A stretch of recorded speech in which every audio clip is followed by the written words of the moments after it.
National council of art and কালচারের পরিচালনায় সারা রাজ্য জুড়ে কৃষক এবং কৃষিজ শিল্পকে উদ্বুদ্ধ করতে, প্রচার এবং প্রসার করতে, সম্মাননা জানাতে জনক রাজা স্মারক সম্মান নামাঙ্কিত যে অঙ্কন প্রতিযোগিতার আয়োজন করা হয়েছিল, আজকে তার স্মারক সম্মান পুরস্কার বিতরণী অনুষ্ঠান রামকৃষ্ণ মিশন আশ্রম সারগাছিতে অনুষ্ঠিত হয়েছিল।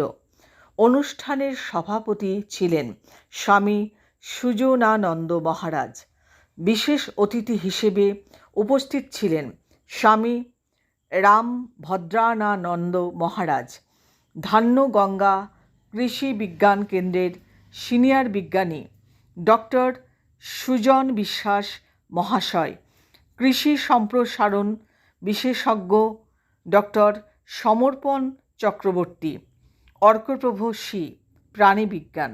সঞ্চালনায় ছিলেন national council of education and ট্রেনিংয়ের ওয়ার্কিং সেক্রেটারি অমিত রঞ্জন চট্টোপাধ্যায়। ব্যবস্থাপনা করেন সমাজবিজ্ঞানী ডক্টর তাপস দে, অল ইন্ডিয়া এনজিও ওয়েলফেয়ার অ্যাসোসিয়েশনের কেন্দ্রীয় সভাপতি। কোঅর্ডিনেশন করেন কৌশিক পাল ও সুশান্ত পাত্র। 11টি জেলার থেকে প্রায় 700 জন প্রতিযোগী ও প্রতিযোগিনী এই প্রতিযোগিতায় অংশগ্রহণ করেছিলেন। তুষার মহারাজের এই এহেন উদ্যোগ ভাবনা বাংলা জুড়ে ভূয়সী প্রশংসা পেয়েছে। সংবাদ পাঠে ডক্টর তৃপ্তি কুণ্ডু রায়। মহারাজজি বলতে হতো।